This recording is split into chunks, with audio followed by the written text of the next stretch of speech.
ભાવનગરથી સમાચાર છે। ભાવનગરના પાલીતાણામાં રાજસ્થળી ગામે વૃક્ષ કાપવાના કેસમાં 2 ફોરેસ્ટ ગાર્ડના જામીન મંજૂર કરવામાં આવ્યા છે। જામીન માટે હાઈકોર્ટે મૂકી અનોખી શરત। બંને ફોરેસ્ટ ગાર્ડે પોતાના ખર્ચે 1700 વૃક્ષો વાવવાના રહેશે। કલ્પેશ ડાભી અને કરશન ગોહિલે 850 બંને ભેગા થઈને કુલ 1700 વૃક્ષો વાવવાના રહેશે। રાજસ્થળી બીટના જંગલ વિસ્તારમાં 15 દિવસમાં વૃક્ષારોપણ કરવાનું રહેશે। વાવેલા વૃક્ષોની 3 વર્ષ સુધી પોતાના ખર્ચે જ જાળવણી કરવાની રહેશે। હાઈકોર્ટે ટકોર કરી કે વૃક્ષારોપણમાં બેદરકારી થશે તો જામીન રદ થઈ શકે છે। ગેરકાયદે રીતે 1690 વૃક્ષો કાપવાના કેસમાં ધરપકડ થઈ હતી।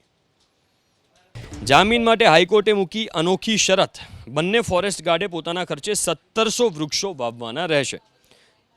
કલ્પેશ ડાભી અને કરશન ગોહિલે 850 બંને ભેગા થઈને કુલ 1700 વૃક્ષો વાવવાના રહેશે। રાજસ્થળી બીટના જંગલ વિસ્તારમાં 15 દિવસમાં વૃક્ષારોપણ કરવાનું રહેશે। વાવેલા વૃક્ષોની 3 વર્ષ સુધી પોતાના ખર્ચે જ જાળવણી કરવાની રહેશે। હાઈકોર્ટે ટકોર કરી કે વૃક્ષારોપણમાં બેદરકારી થશે તો જામીન રદ થઈ શકે છે।